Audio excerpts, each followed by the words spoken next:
Welcome to the Council on Foreign Relations State and Local Officials webinar. I'm Irina Faskianis, Vice President for the National Program and Outreach here at CFR. CFR is an independent and nonpartisan membership organization, think tank, and publisher focused on U.S. foreign policy. We are also the publisher of Foreign Affairs magazine. As always, CFR takes no institutional positions on elected officials, political candidates, or matters of policy. Through our state and local officials initiative, CFR serves as a resource on international issues affecting the priorities and agendas of state and local governments by providing analysis on a wide range of policy topics. We're delighted to have over 650 participants confirmed for today's discussion from 52 states and U.S. territories. We appreciate your taking the time to be with us for this discussion. And I want to just remind you all that the webinar is on the record. The video and transcript will be posted on our website after the fact at cfr.org. We are pleased to have Brad Setser with us to discuss the future of tariffs, trade, and U.S. economic policy. Brad Setser is the Whitney Shepardson Senior Fellow here at CFR. His expertise includes global trade and capital flows, financial crises analysis, and the debt economy. From 2021 to 2022, he served as senior advisor to the United States Trade Representative. Prior to that, he was Deputy Assistant Secretary for International Economic Analysis at the U.S. Treasury from 2011 to 2015. He is the co-author of the book Bailouts and Bail-ins, Responding to Financial Crises in Emerging Economies. And he authors the blog on CFR.org entitled Follow the Money. So I hope you all sign up to receive those posts. So Brad, thanks very much for being with us today for this conversation on the future of tariffs and global trade. We'll have a conversation between us, and then we'll open up to all of you for your comments, both written and raised hands. So maybe you could begin by giving us an overview of the purpose tariffs serve in trade and economic statecraft. Well, I think you can argue that tariffs serve three broad purposes. The first purpose is to introduce a bit of friction. I mean, a tariff's a tax imposed at the border that anyone who wants to import a good has to pay. And so it tends to raise the price of imports. So one use of tariffs is to protect a particular U.S. industry from foreign competition, be it all foreign competition or be it unfair foreign competition. So that's kind of the classic protective or insulating role of tariffs. The U.S. tariffs that were put on against steel, imported steel, when there was an excess of global supply of steel several years ago, would be a good example. Another use of tariffs, which has sort of gone out of favor, but President-elect Trump has alluded to quite often recently, is simply to raise revenue. I mean, a tariff is a tax. Taxes raise revenue. And so you could use the revenue generated by a broad across-the-board tariff to either close the fiscal deficit or offset other tax increases. That use of tariffs has not been common in the post-war period, but that was probably the original use of tariffs back in the 1700s, 1800s, 1900s. Countries that didn't have income taxes and had limited capacity to collect sales tax could control a port, and if you could control a port, you could put tariffs on goods coming through that port. The third use of tariffs is to provide leverage in a negotiation. Now, that leverage can be leverage that's intended to open up other countries' markets. That's been the classic use. So if you think of a free trade agreement, it is an agreement whereby the U.S. would lower its normal baseline tariffs, and another country, a partner, would also lower its tariffs so that there would be no tariffs on trade between those two countries. So you could generate leverage by negotiating over the terms through which you bring your tariffs down. President Trump, in his first term, revived the older idea of threatening to raise tariffs and saying that we're going to raise tariffs, whether because you're acting unfairly or because we don't like the outcome of trade. And if you don't make changes, we will go to higher and higher levels of tariffs. So that's tariffs for leverage. Classically, tariffs has been used as leverage for trade goals, for commercial goals. A good example would be the Section 301 case against China that President Trump brought in his first term, which was resolved, at least partially, by a commitment by China to buy a lot more US goods. So the threat of tariffs was used to extract commitments from your counterparty. Those different, and I guess I should add that at least conceptually, you could use tariffs in the way we use sanctions. Sanctions are used not to generate economic or commercial outcomes, but as leverage to pursue broader, more political goals.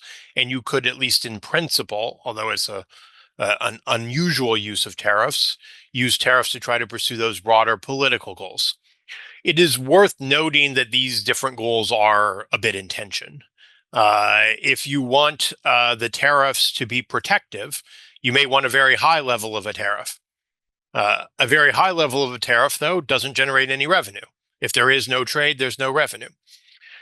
If you want the trade tariffs as a source of revenue, you can't have many exclusions. You can't tailor the tariff very much because every exclusion loses significant amounts of revenue. The bigger an initial exclusion becomes a big exclusion over time because everyone reroutes trade to take advantage of that. So if you're going to use tariffs as a source of revenue, it's very hard to actually use them also as a source of negotiating leverage. So in some sense, you have to choose between those different objectives. But they are all objectives that, at least in principle, can be pursued with a threat of tariffs.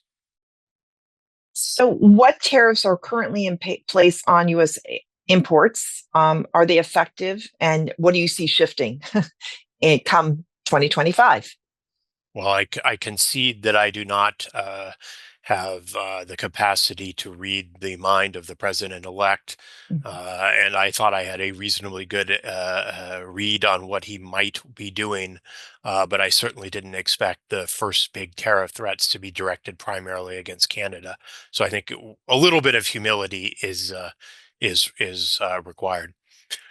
So if you just look at the standard tariffs that the U.S. applies, MFN tariffs or permanent trading relations tariffs, those tariffs average about 2% across all goods.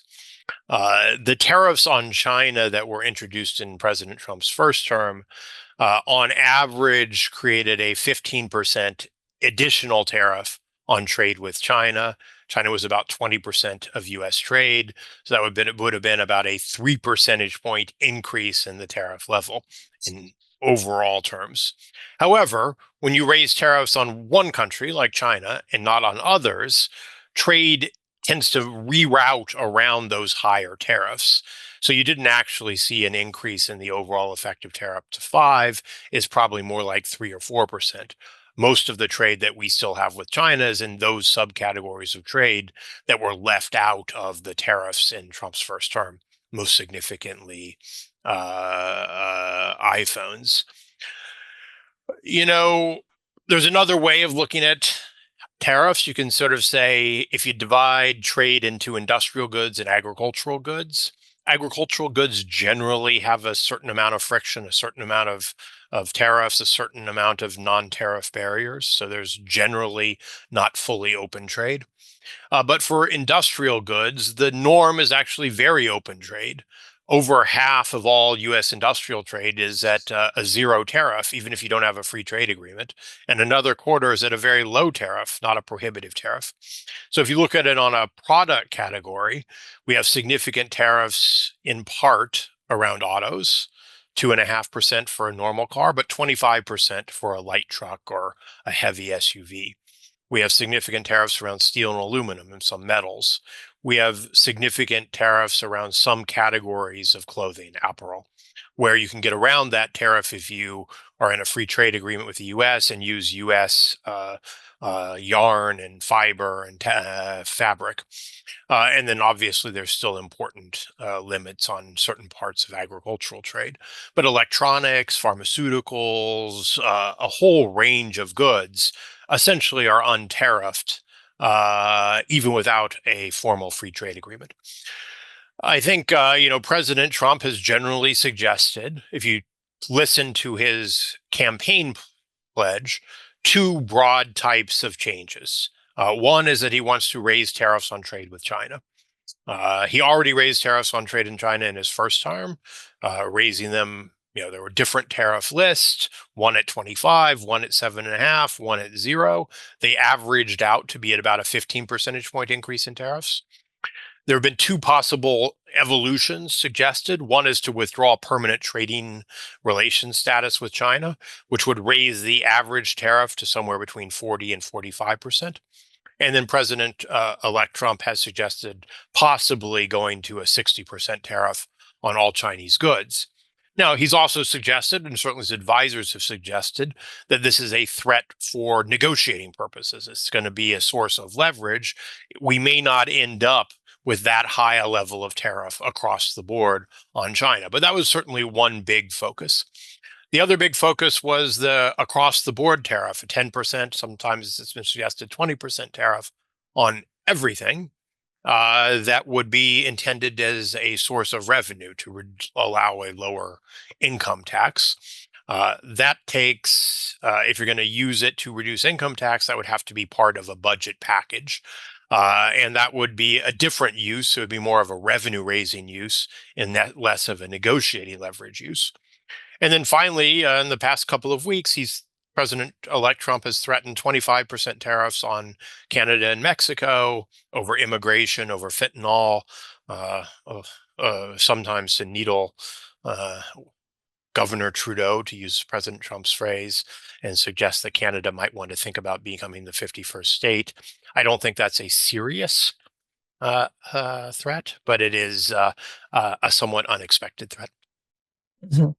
And it did mean that Trudeau did go down to Mar-a-Lago to see President-elect Trump. So I think it probably did elicit a response. So the tariffs, what does it mean for the consumer? There's been a lot of talk about what it will mean for the average American for these tariffs that President-elect Trump is talking about. So, as I alluded to at the start, a tariff is a tax on imports. And that tax is paid in the first instance by the importer. Whoever is picking up the good at the port has to show they've paid the tax before they can take delivery of the good. There's a debate about whether the exporter, knowing that the importer has to pay the tax, will adjust their prices down in a sort of share some of the burden of the higher tariff. The empirical evidence from the first round of tariffs on China was that that effect was very modest, that there was very limited falls in the price of goods imported from China. And so thus the importer more or less had to pay the tariff. And so a 20% tariff would lead to basically a 19% increase in the cost the total cost the importer faced on that good. There's a second question, which is if the importer is a retailing company or a company that's using the import as a good and as an input into its production, how much is passed on to the final consumer? And there have been different studies that sometimes find almost complete pass through and sometimes find that a significant share of the increase in cost is absorbed by the company that does the importer, not the final consumer. But I think, and then, conceptually, goods that compete with the tariffed good should also go up in price. So you could have a broader increase in price than just the increase in price on the good that faces the tariff. All that put together, I think it is generally reasonable to assume that if you raise tariffs on 10% of US consumption, roughly imported goods, by 10%, you're probably going to have a 1% increase in the price level, and you're probably going to get close to a 1% increase in federal government revenue. It gets more complicated if you push the tariffs up higher, and then you kind of you force companies to find alternatives to just paying the tariff. But for modest tariffs, I think the simple linear math is generally pretty close to right.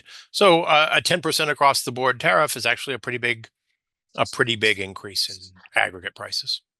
Mhm. And will that contribute to, the inflation going up? I think that is a more complicated question, and it gets to how one defines inflation. Hmm. Generally, economists think of inflation as a ongoing series of increases in the price level. So not just a one-off change. So if oil goes from 50 to 100, I think most people who are not economists would say that's very inflationary. And an economist would say, well, that's just a jump in the price level. If it stays flat at 100, that's not going to be any further increase in inflation. And the complexity comes from the fact that if the government is collecting a lot of tax revenue from the tariffs, and that is reducing the deficit, that is taking money out of consumers' pockets, and they have less money to spend on other goods. So the aggregate impact of the increase in the tariff on inflation depends quite significantly on whether you offset that with other tax cuts. So my view is that you should view a tariff that is not offset with other tax cuts as a one-off increase in the cost of living, not as inflationary. And you should Hmm. view there's some small inflationary effects from less efficient production. There's some disinflationary effects because consumers have less money to spend on other goods.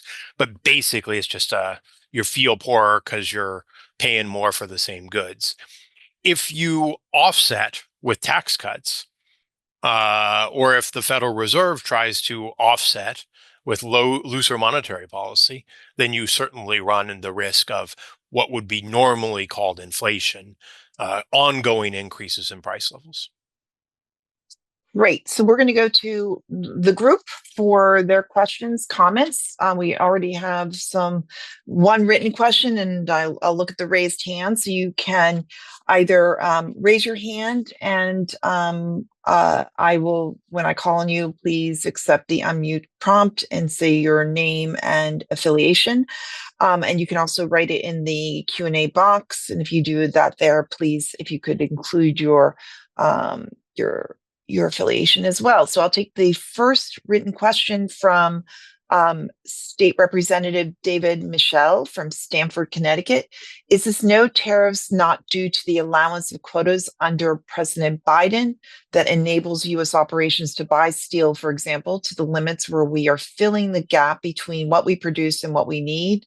And is anything going to change with European steel? So with respect to Europe, Japan, Korea, and others, there were exclusions granted as part of a negotiated arrangement for imports of steel. So the overall tariff from the Section 232 trade action is 25%. But for defined quantities from specific countries, there were tariff rate quotas, which let a certain amount of steel come in. Typically, the amount of steel that was imported historically from that country without paying the tariff.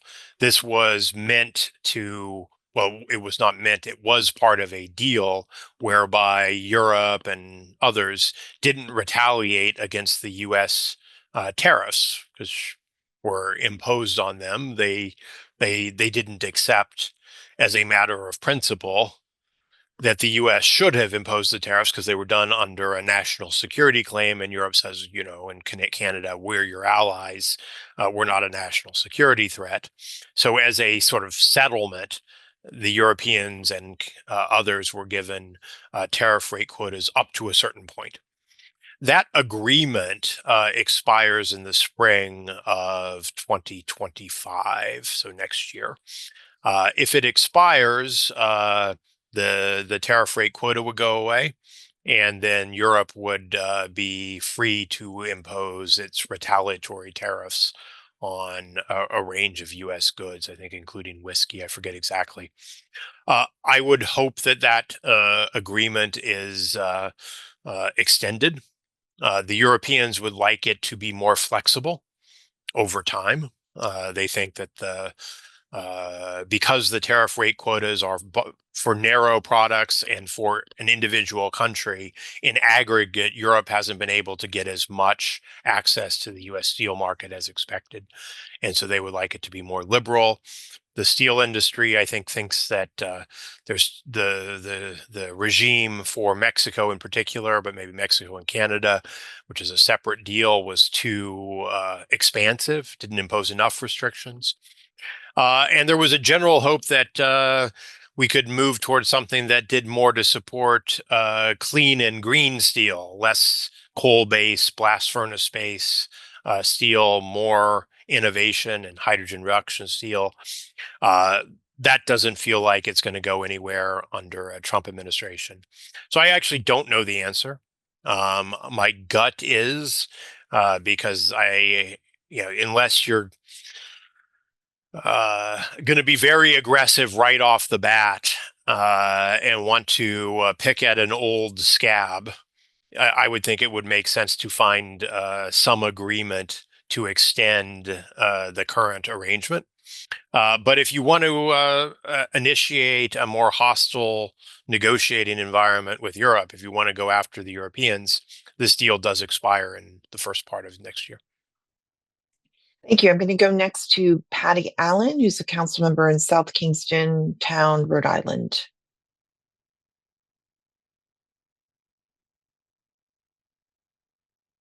You're unmuted, so go ahead. And okay, I think we're having some technical difficulties. You're muted again.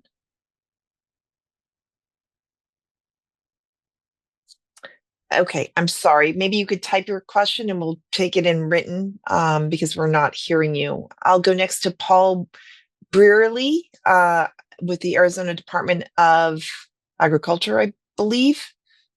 Yeah, that's correct. Paul Brearley with Arizona Department of Agriculture. It's been kind of my perception anyways, that often when we impose tariffs on a country, they impose counter tariffs on agricultural imports coming from our country to theirs. Could you just speak to that? What might happen there? Well, it's more than your perception. That is, in general, how countries respond, particularly China, because China imports a lot of agricultural goods from the U.S. Why is that? Well, we're an agricultural exporter. And then also some of the agricultural states have significant senators. So when Mitch McConnell was the Senate Majority Leader, Kentucky bourbon was on every tariff list imaginable. It was just a way of putting pressure on the Senate. When Paul Ryan was the Speaker of the House, you would see a lot of retaliation against Wisconsin cheese and Harley Davidsons. Countries tend to go after prominent products from states that have significant leadership positions in the House and the Senate to try to put reverse pressure back on the United States. With respect to China, and since President-elect Trump has threatened additional tariffs on China, China almost always retaliates against U.S. agriculture.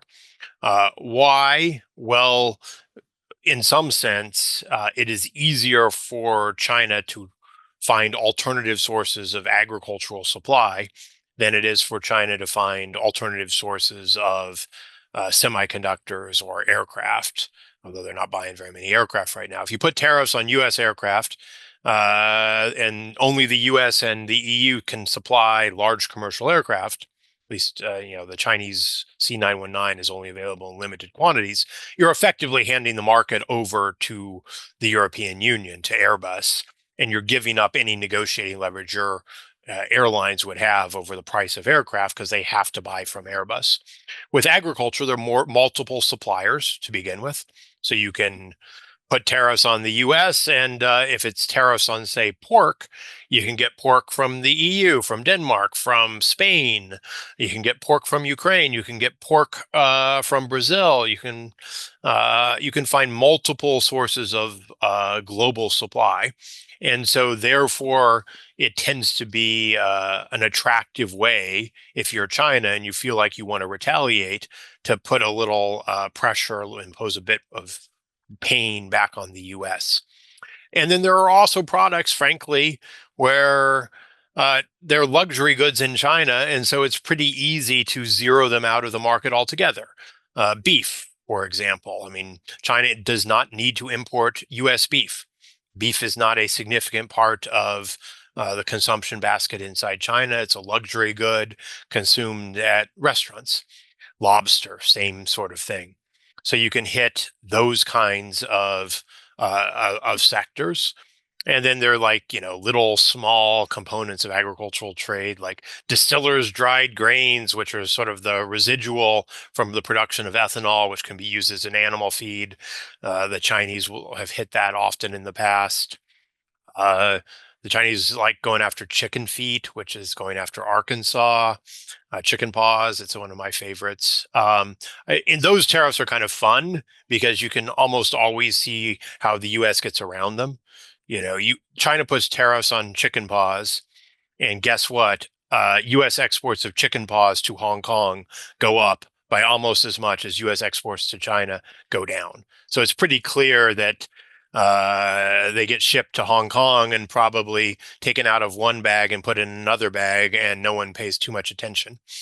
But it's a classic play, and the U.S. exports 20-30 billion a year of agricultural goods to China, mostly soybeans. Soybeans, you can get them from Brazil, you can get them from Argentina. The last time around, China zeroed out purchases of soybeans, which is a big component of agricultural trade, for one harvest season, and that forced U.S. beans to sell at a discount on the global market. And I think if we're in a tariff war with China again, those kinds of retaliatory measures are 100% likely again. Thank you. I'm going to take a written question from Riley Anderson, who's the Deputy Legislative Director for New York Assemblyman Patrick Burke. Hypothetically, if you were an elected official for a border district of Canada or Mexico, what would you say to your constituents about the issue?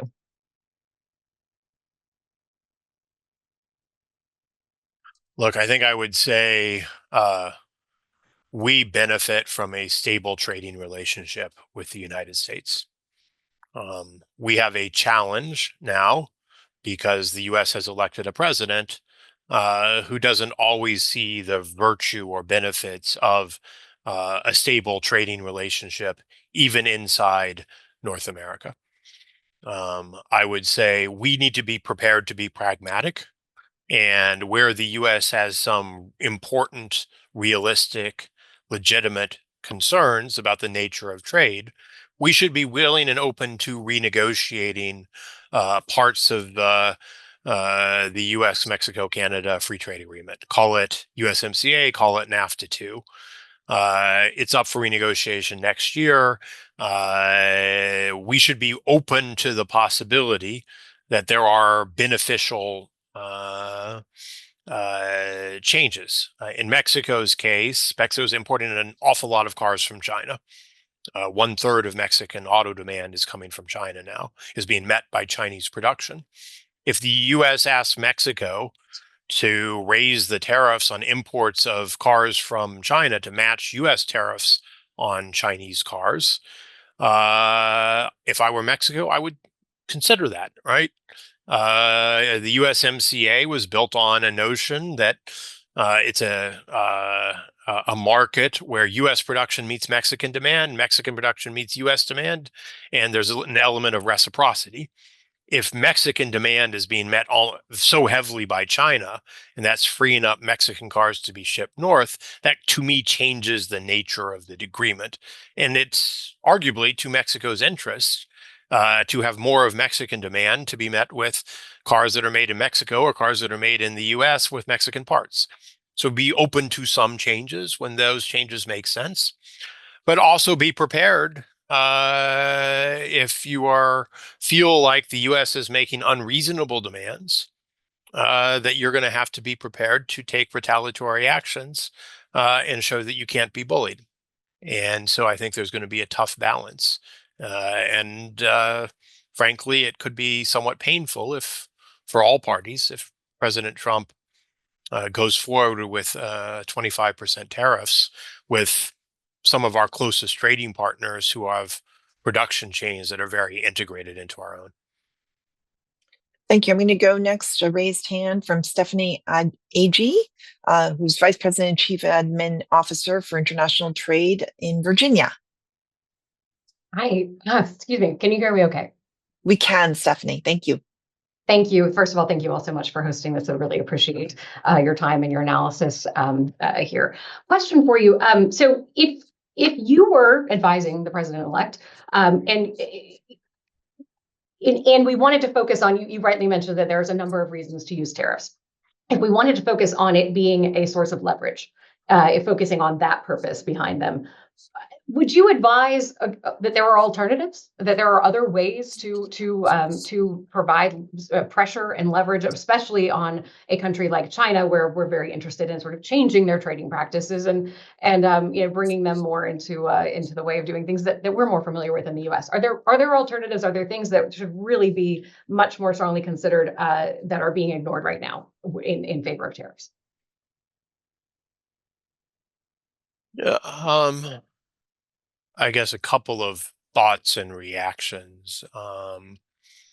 I think there probably aren't a lot of other tools of leverage vis-a-vis China. You could say, for example, that export controls are a tool of leverage. But in general, if you're doing an export control, the export control is a good that you think it would, where you want to keep China from having access to that good, because you think if China had access to that good, it would be detrimental to your national security or economic security. We don't let China buy the components to make a stealth plane. We don't let China buy the propellers for a nuclear submarine. We don't let China buy a Black Hawk helicopter. And we currently don't let China buy cutting edge equipment to manufacture semiconductors or certain very high performing semiconductor chips.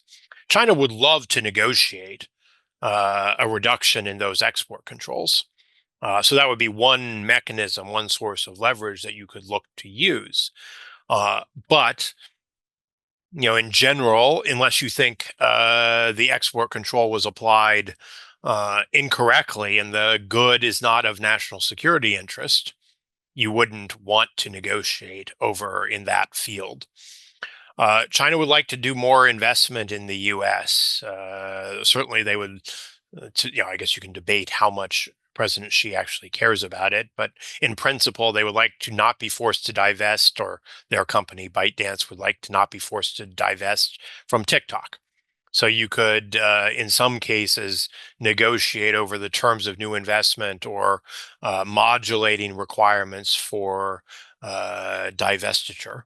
Again, you'd have to come to the conclusion that you don't think TikTok poses the kind of risk that has been postulated. And so therefore, this is an appropriate field of negotiation. In general, I think around economic issues, the most obvious field for negotiations is in fact tariffs. Then you have to ask, are there tariffs that you're willing to reduce as well as tariffs that you're willing to increase? Are there tariffs that you are willing to not increase if China makes certain policy changes? What's the realm of negotiation? And I think there is a very, very fundamental question there, which is how realistic is it to get enormously significant changes in China's way of doing business through any tool of economic leverage? China is a very big country. China managed the 15% increase in US tariffs relatively well. China is exporting more in aggregate, no, not more to the US, but more in aggregate, about $1 trillion more. So a lot more in aggregate now than it was 5 years ago. So there's no real evidence that in the face of tariff threats, China is going to change the way it does business. In some sense, Xi has doubled down on China's model, and he's very committed to a model of state-led industrial and technological catch-up. And so to me, it's a little hard to see where the realm of negotiation is. Xi wants to make his own semiconductors. He wants to make his own aircraft. He wants to be technologically independent. He wants Chinese electric vehicles to be the global standard. He wants Chinese electric vehicle production to meet global demand. So I'm not sure that at this point, there's a realistic deal.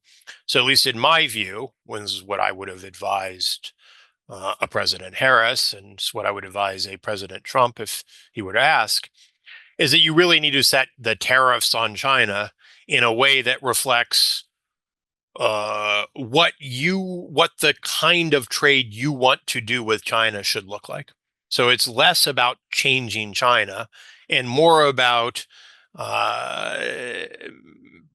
insulating your economy from certain Chinese industrial policies that would otherwise cause you difficulties. So you want to protect electric vehicle production in the US from China because China is built up through state support, through an initially a very protected market, a big lead in electric vehicles. And you don't want that to wipe out your own electric vehicle industry. You don't want Tesla to meet US demand just from Shanghai. So you would want to think about how you structure trade to achieve your goal, which is an electric vehicle industry in the US. You would want to structure trade in such a way that you don't have excessive dependence on China for certain critical materials. But you might be more open to continuing trade in toys and apparel and bicycles, and China might remain open to trade in agriculture. So the way I would think of it is less we're going to be able to change China, because I don't think you can change China, and more how you want to trade with an unchanged China that is pursuing some pretty aggressive industrial policies. That's my view. I mean, it's obviously a huge source of contention and debate. I'll take the next written question from Drew Combs, who is the executive director of the North Dakota Trade Office. If you could, I'm trying to get back to it, explain or elaborate on how the USMCA will come into play or change under President-elect Trump. Well, that's a very interesting question. The USMCA is already in force. It is an agreement that President Trump signed. It was negotiated by Bob Lighthizer when he was President Trump's trade representative. And it establishes generally tariff-free trade among the countries of North America, and companies have invested and set up supply chains based on that assumption. That includes setting up auto supply chains that cross the border. Often, a part will be made first stage in Mexico, second stage in the United States, third stage in Mexico, put it into an engine in the United States, and then put into a light truck in Mexico. So things cross the border lots of times. So that is, in a sense, the law of the land. If you want to change that, you either have to renegotiate USMCA, and there is a process inside the agreement that sets up a review and a renegotiation for next year, but you can pull that forward. And so in that context, you could propose changes to the USMCA agreement. One, which I alluded to earlier, is because it's a free trade agreement, it's not a customs union. The members of USMCA, Mexico, Canada, and the US, have different tariffs on the same good towards third parties. So Mexico has a much lower tariff on Chinese-made cars than either the US or Canada. And so hence Mexico imports a lot more Chinese-made cars. So you might ask Mexico in the context of a renegotiation to adjust its tariff towards Chinese-made cars to reflect the higher tariffs now in place in the US and in Canada. I'm sure Mexico would have some ask of the US as well. One of the features of USMCA, unlike other free trade agreements, is that there is for the auto sector, there's a high wage content requirement in addition to North American content requirement. So in order to qualify for zero tariff auto trade, as opposed to the 2.5% tariff on a normal car and the 25%, which is much more significant tariff on a light truck, the car has to, or light truck has to have a defined amount of North American content. And in addition to having a defined amount of North American content, it has to have a defined amount of content made by workers who have a wage above a certain level. I don't have it memorized. And that was more or less meant to be have a certain amount of US and Canadian content, or, and this is what the Mexicans insisted on, we want to eventually have wages like the US and Canada. So if wages in Mexico are high enough, we want to qualify for that high wage content component. I think one of the big issues going forward is going to be that the 2.5% tariff isn't that high. And so some companies may not be interested in meeting these requirements just to get rid of that 2.5% tariff. They may want to make in Mexico cars with a lot more Chinese content. And they can do so. I mean, it's a tariff on a car. If you can bring in the parts and you pay the 2.5% tariff, it's fine. There's no further requirements. You're not required to meet the USMCA content requirement unless you want to get rid of that 2.5% tariff.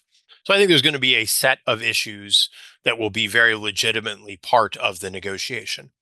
On top of that, President Trump has made a series of threats that go outside the four corners of USMCA.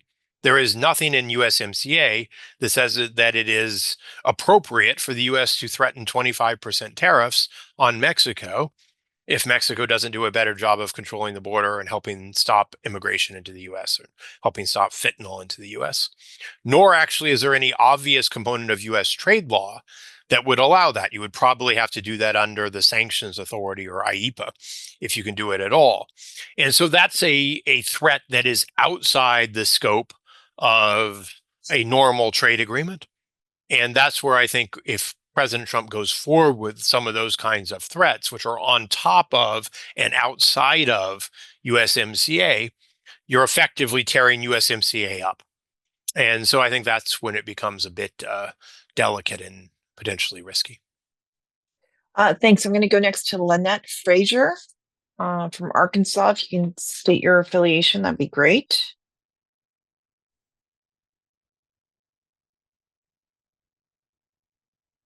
Can you hear me? We can. Okay.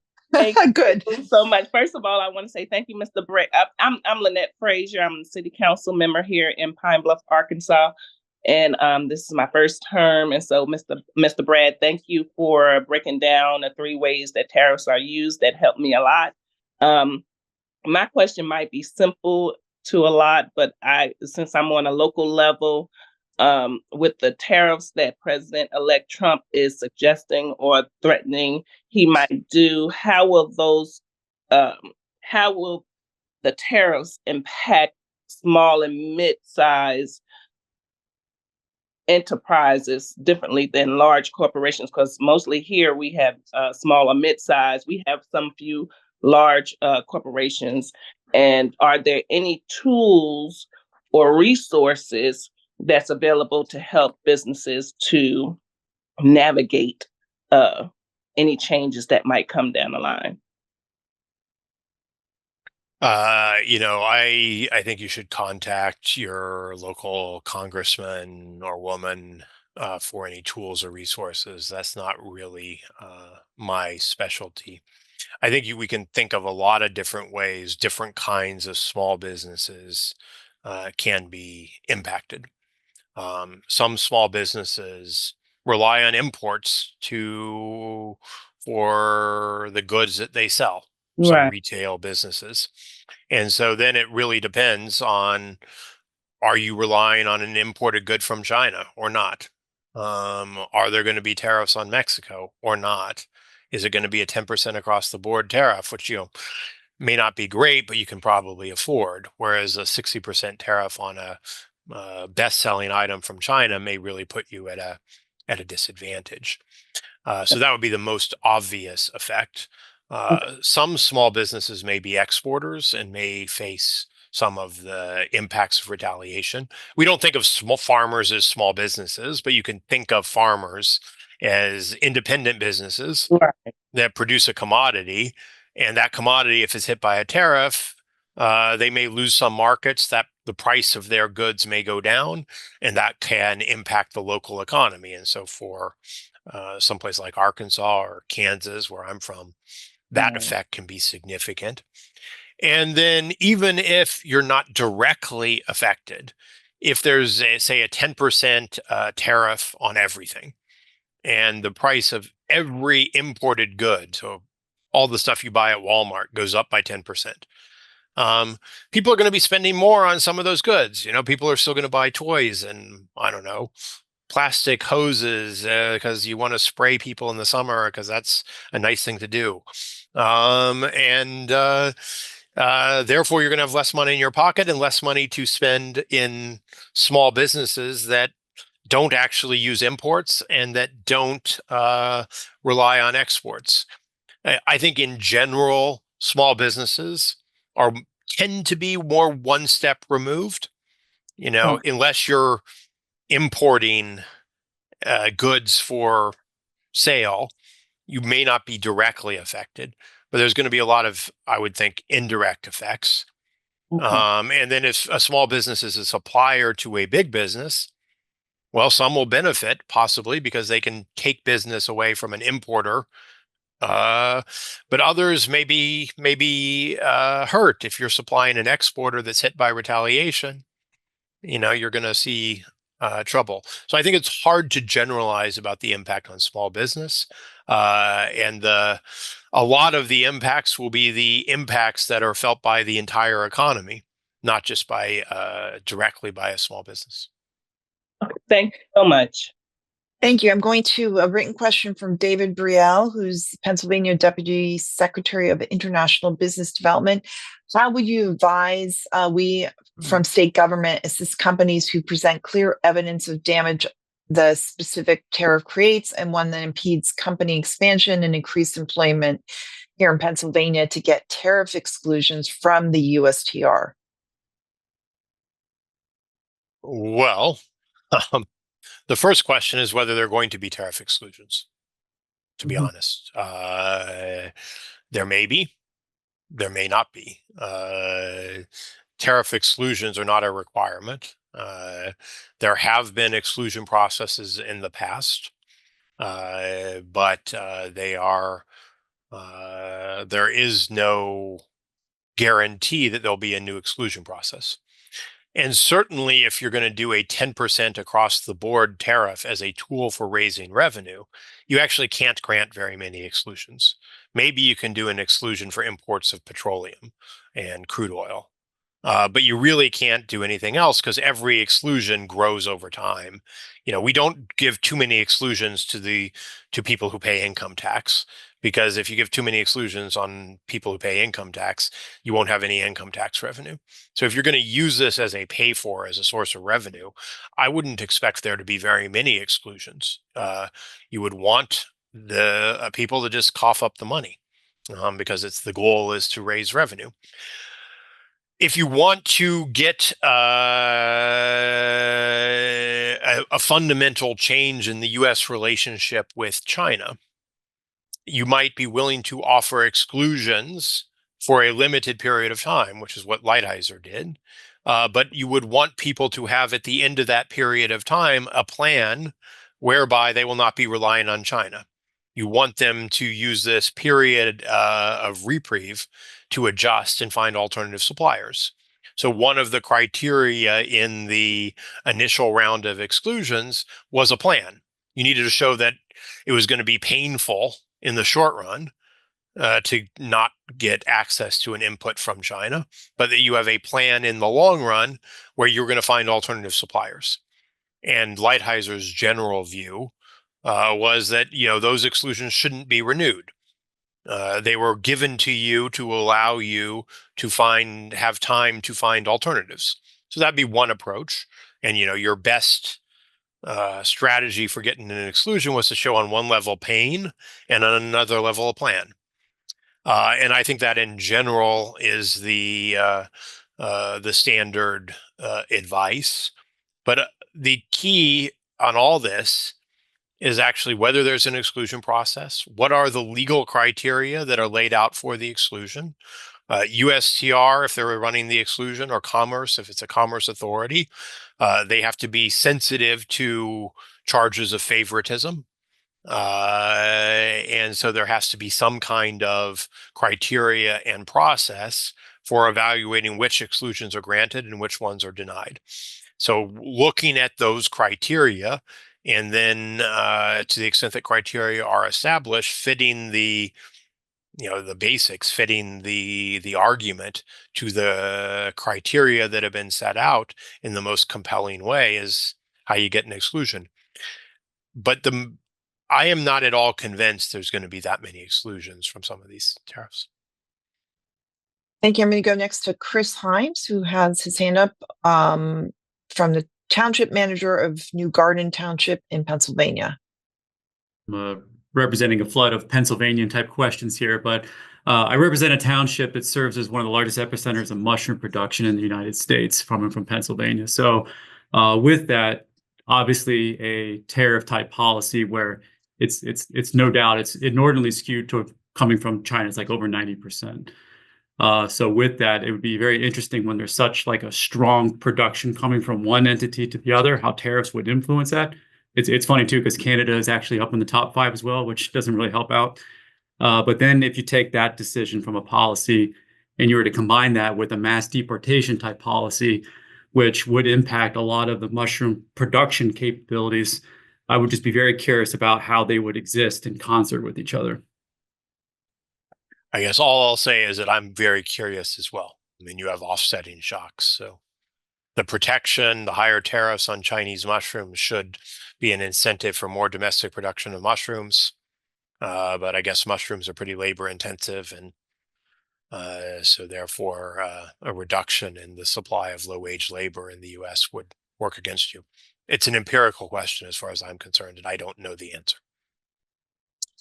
I'm going to try to do a roundup of 3 questions that are focused on the impact of President Trump-elect's plan on specific industries. Stephen Futis from Missouri about the impact on travel tourism.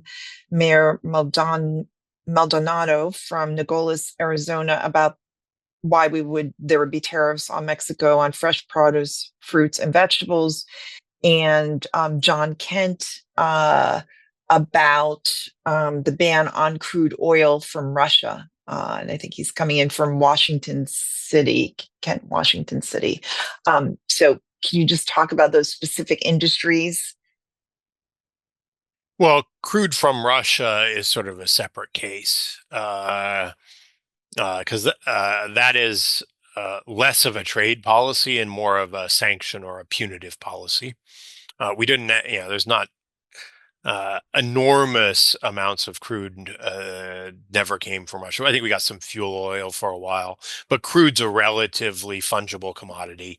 Yes, there are refiners that are optimized around certain grades, and it can be complicated and difficult to make adjustments. But at the end of the day, oil's oil, and you can generally find alternative sources of supply. So I think my sense is that we've adapted relatively well to the tariffs and block. I think there may be a blocking sanction as well, so on block on payments on for Russian crude, and that to me is just it's a byproduct of a decision that we wanted to put pressure on Russia. And it's a relatively low-cost way for the U.S. to put a bit of pressure on Russia because there are alternative sources of supply for crude. The big issue around Russia, of course, is that while we have limited our imports of Russian crude, and we've tried to make it hard for tankers to ship Russian crude unless Russian crude is sold at a discount. Most Russian crude goes to China and to India, and they have a different view. So the issue around Russia is really how to, or whether to, and then how to further reduce Russia's overall oil revenues as a source of pressure to get them into a settlement. And then I guess if you ask if there's a settlement, would that change? I think with President Trump, one never knows. But personally, I think it's pretty unlikely just because I don't think Russia thinks of the U.S. as a critical long-run market for its crude, given our own strong domestic oil industry.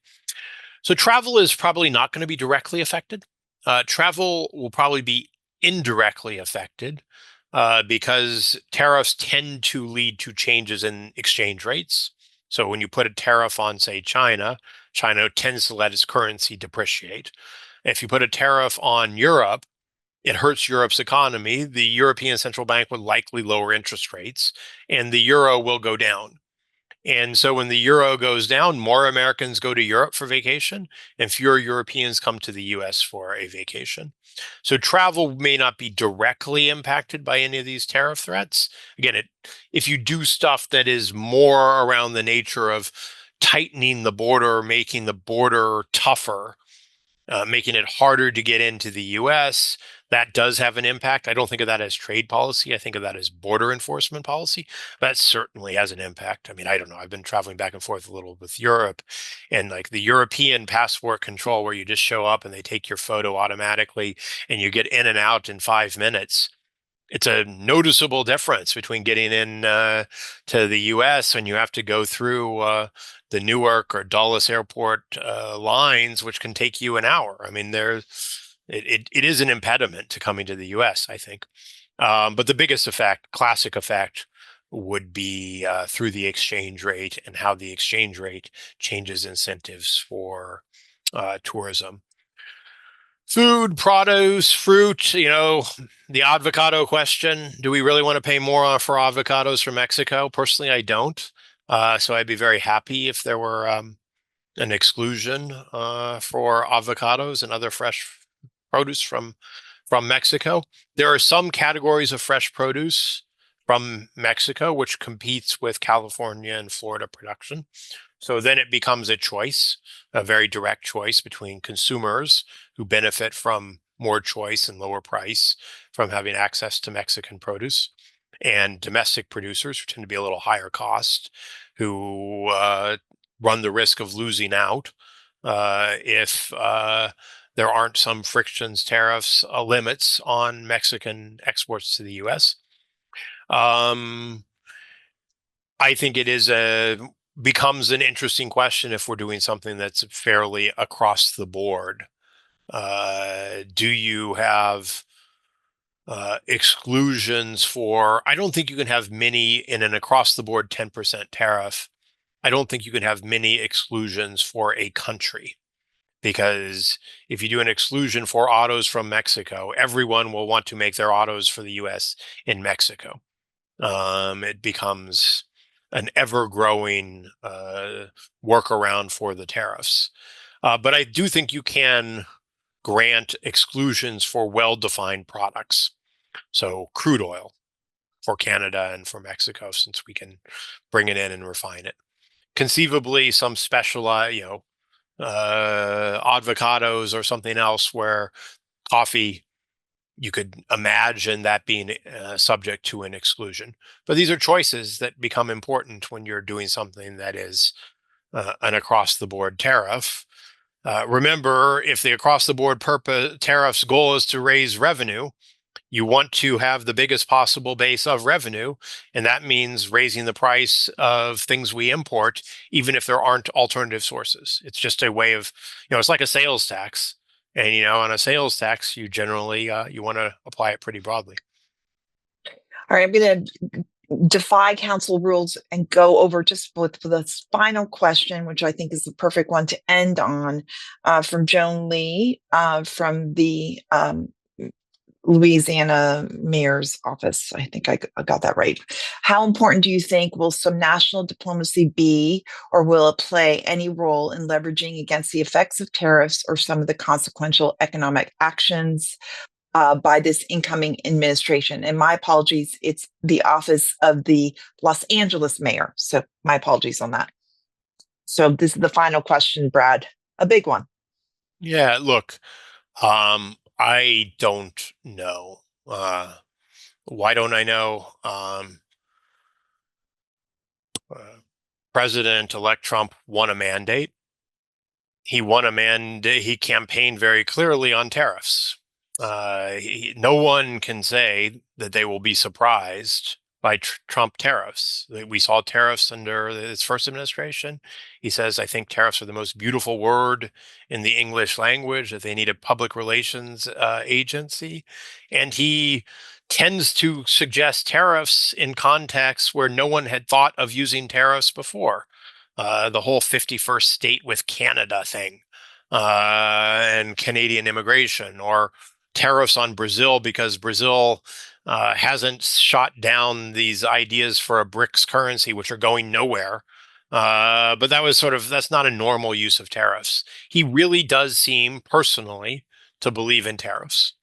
And since the president has been delegated a certain amount of authority by Congress, that authority, whether it's the 232 authority to impose tariffs if that product is a national security threat, the Section 301 authority to impose tariffs after an investigation if a country is it has unfair policies towards the U.S., unfair, burdensome policies towards U.S. commerce. So it's an economic authority. Potentially the authority under the International Emergency Economic Powers Act, which is the sanctions authority if there's a national security threat, defined a little differently than the Section 232 National Security Authority, to put on sanctions, and those sanctions could potentially be structured as tariffs. There's authority in the event of a balance of payments emergency to put it on for 150 days across the board 15% tariff. These are authorities that are vested in the president. They've already authority that's already been granted by Congress to the presidency. So in the first instance, neither Congress nor subnational governments have any control other than lobbying, pressuring public. It is authority the president has, and it's up to the president to decide how to use it. Over time, if a president overuses this delegated authority, Congress, not necessarily subnational governments, can pull that back.